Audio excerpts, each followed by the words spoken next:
ce ministre des Moudjahidines, des anciens combattants, qui au fond utilise un passé colonial extrêmement déformé. On parle de passif colonial, je préfère parler de passé colonial parce que la colonisation est un phénomène ambigu qui ne se limite pas à ses aspects les plus dramatiques ou les plus négatifs. Un inventaire, à mon avis, doit être fait et qu'il utilise pour des raisons de politique intérieure. Je rejoins là ce qui a été dit à l'instant, c'est-à-dire que toute une partie de la nomenclatura algérienne utilise une pseudo-légitimité révolutionnaire pour à la fois justifier, légitimer qu'elle est au pouvoir depuis 1962 et détourner par ailleurs le regard, ou tenter de détourner le regard des Algériens sur l'échec de cette indépendance algérienne, cette indépendance ratée, qui fait que 50 ans après, l'Algérie, qui est un pays riche, a un peuple qui est pauvre, qui est un pays qui a vu ses infrastructures se dégrader, que ce soit en matière de santé, de transport, d'éducation, etc., qui connaît une crise sociale extrêmement profonde, avec un taux de chômage qui est très supérieur aux 10% officiellement annoncés, avec des jeunes qui ne trouvent pas à se loger, etc. Et donc il y a une instrumentalisation d'une présentation falsifiée de l'histoire coloniale et de la guerre d'Algérie pour justifier le maintien du pouvoir. J'ai envie de vous dire, on peut que le passé colonial entre nos deux pays soit exploité par le gouvernement algérien, notamment quand on lui demande des comptes sur l'incapacité à redistribuer les richesses dans ce pays incroyablement riche, et qui explique aussi en partie notre présence là-bas il y a un certain nombre d'années.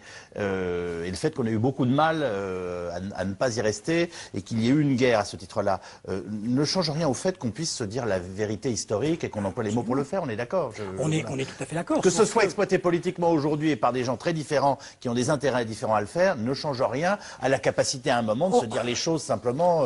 Je suis bien d'accord, sauf que de ce point de vue, il y a un fossé entre la situation en France, que ce soit dans l'enseignement par exemple, dans les manuels scolaires, dans ce que disent les médias, on l'a vu avec tous les films qui ont été présentés à la télévision à l'occasion du 50e anniversaire de l'indépendance, et la situation en Algérie, où la situation en Algérie, malgré des progrès qui sont le fait de jeunes chercheurs, reste encore très largement bloquée.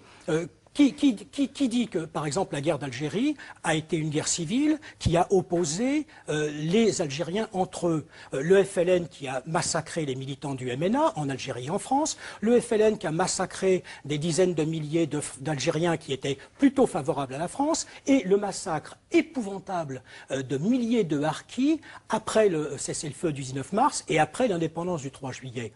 C'est-à-dire que le FLN se présente comme le représentant unique des Algériens, ce qui est un mensonge historique.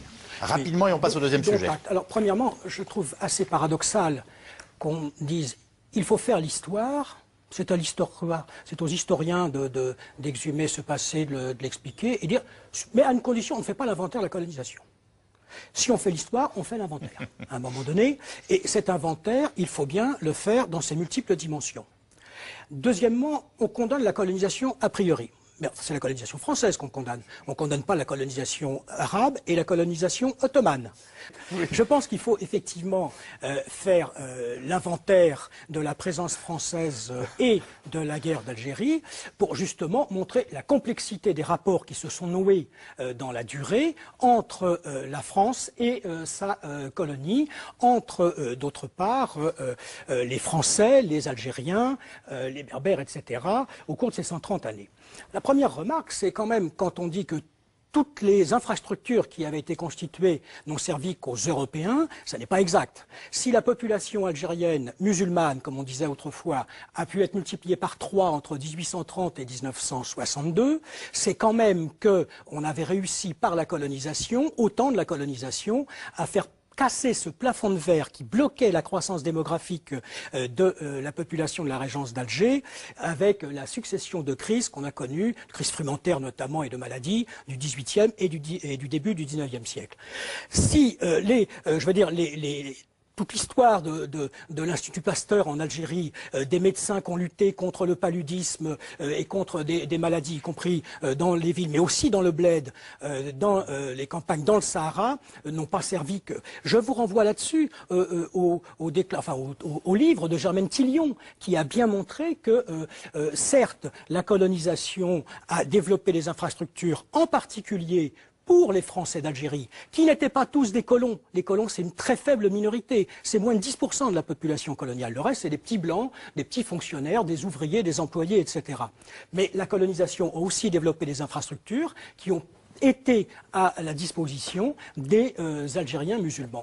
Donc il ne faut pas caricaturer si on veut avancer sérieusement dans le débat, et il faut accepter ce droit d'inventaire qui ne fait pas la colonisation en noir ou en blanc, mais qui l'écrit, j'ai envie de dire, dans un dégradé de gris. Mais ceci étant, tout à l'heure vous aviez évoqué l'incompatibilité entre, au fond, les principes de la République et la colonisation. D'abord, je crois qu'il faut faire attention à ne pas avoir un regard anachronique. La colonisation a été un phénomène mondial qui a touché toutes les puissances européennes, mais aussi le Japon, les États-Unis, etc., et l'Empire ottoman. Donc, c'est une histoire partagée, quoi qu'on puisse en juger. Deuxième remarque, c'est vrai que la colonisation a maintenu ou aggravé certaines injustices. Mais il ne faut pas oublier que la régence d'Alger, quand les Français y débarquent en juillet 1830, c'est une société esclavagiste. Il y a des esclaves européens, il y a des esclaves africains. C'est une société antisémite. Les Juifs sont réduits au statut infâme de dhimmi. Et c'est la colonisation française qui va supprimer ce statut et faire des Juifs en 1870 des citoyens de plein droit. Et c'est la colonisation qui a supprimé l'esclavage ou qui l'a combattu dans toutes ces colonies. C'est aussi la colonisation qui a initié, si je puis dire, avec toutes ses limites, le monde algérien, la population algérienne, à un certain nombre de libertés. Les libertés d'association, les libertés d'opinion, les libertés de réunion, et même le droit de vote. Et là-dessus, je vous renvoie aux travaux, non pas d'un historien français, mais de Mohamed Arbi,